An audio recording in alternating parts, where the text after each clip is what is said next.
everyone! Welcome back to Sydney and Starlet, and if you're new here, Welcome! welcome! Enjoy the 要不要 videos! So today, me and Sydney are going to be reading a little golden book? book! A little golden book classic, Walt Disney's Pete's What yay? Dragons! So let's get started!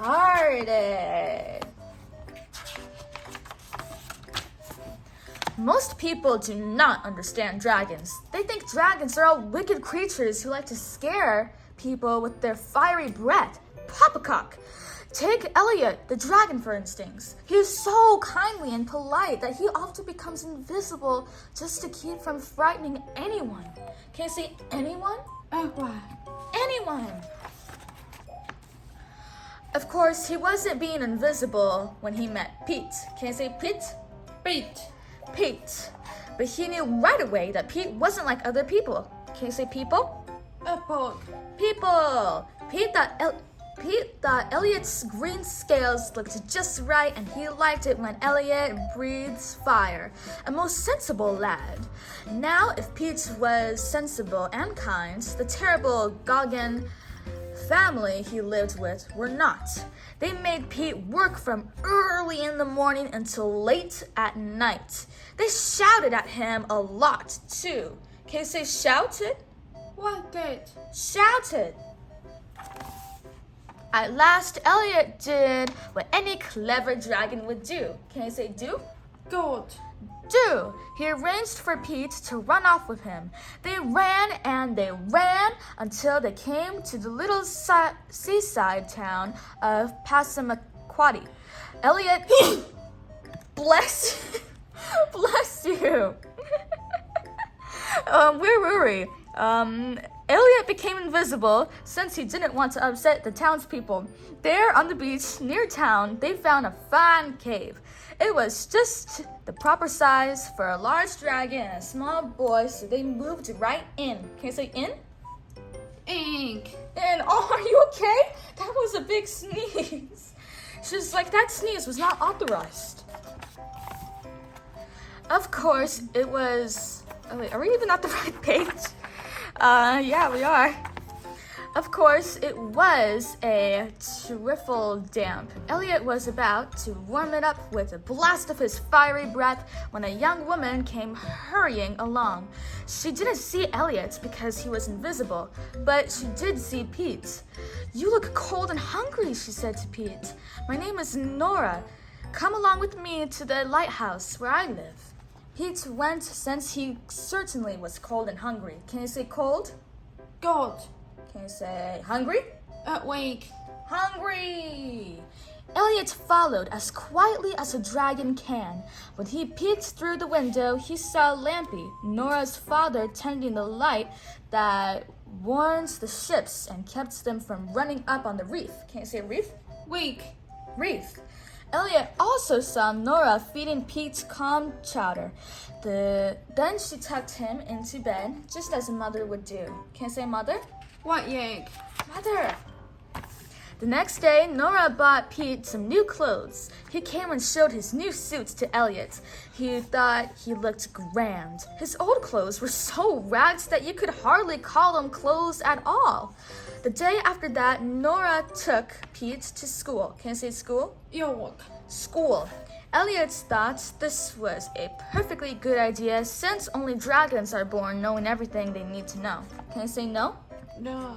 No. Nora's a fine person, thought Elliot one day when he and Pete were on the beach.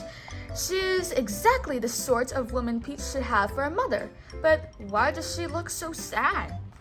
As he talked to Elliot, Pete mentioned that Nora was waiting for her sweetheart, a man named Paul. Can I say Paul? Boy.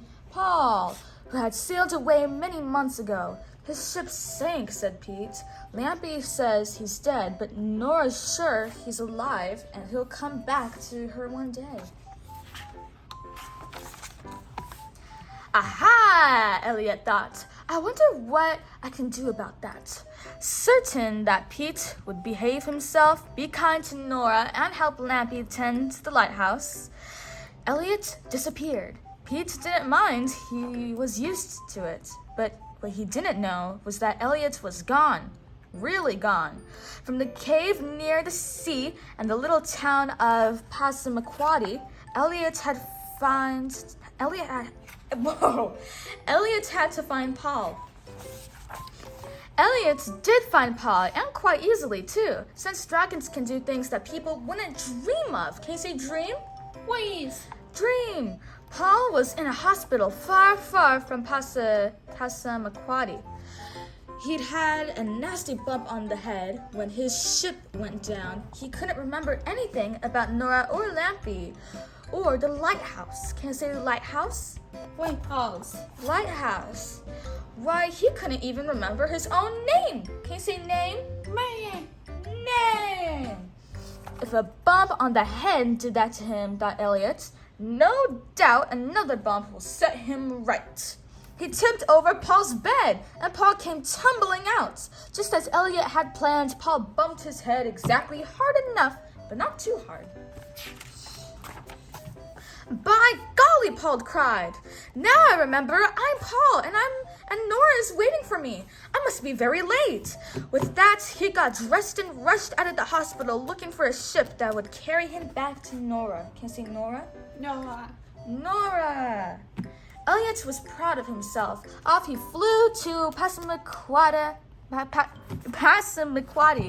to tell Pete that Paul would be soon home.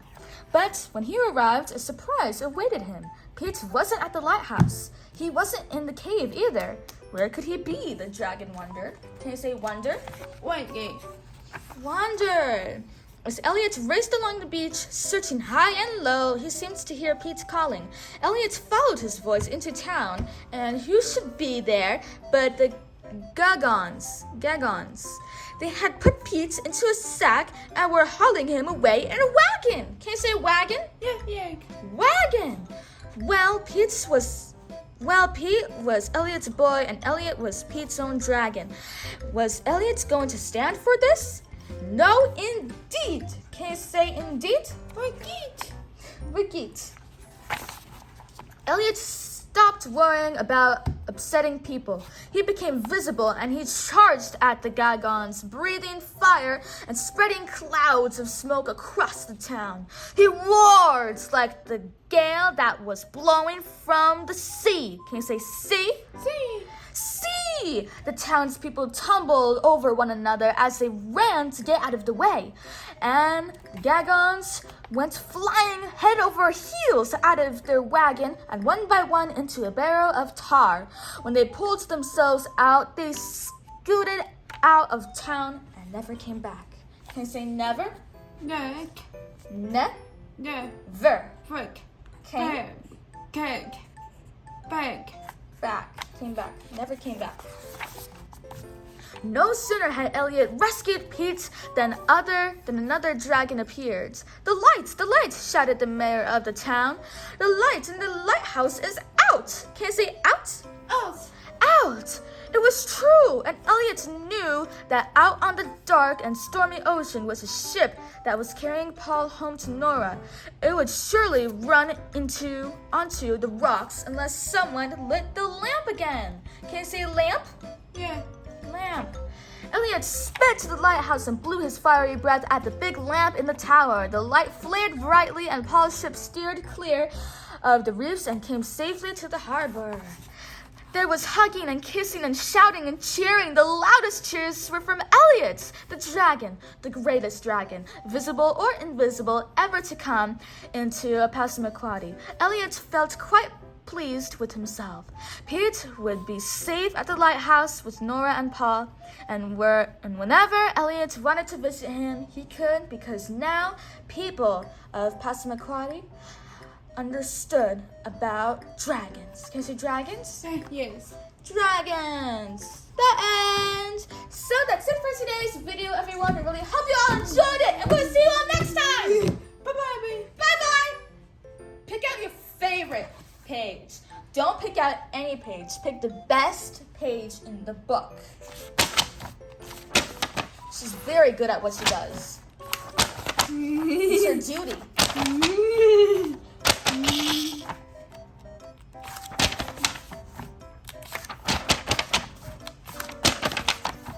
But Sydney, the people need to watch your skills. The people want to know how good you are. So you gotta let them see. I'll hold it for you.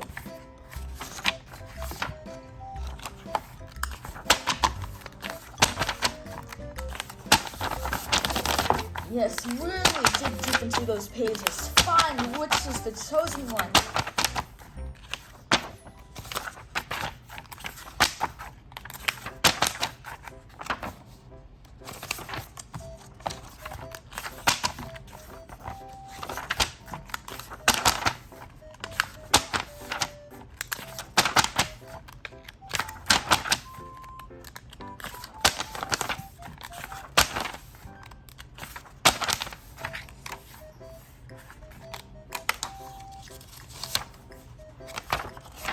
Think about it. Which one is the best? There's him when he's angry. There's him when he's... Oh, okay. This is the best page. Never mind what I was about to say.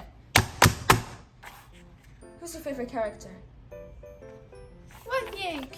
Dragon! And his name was Elliot. Can you say Elliot? Yes. Elliot. And who's that? That's Pete. Repeat. Pete. Bye-bye.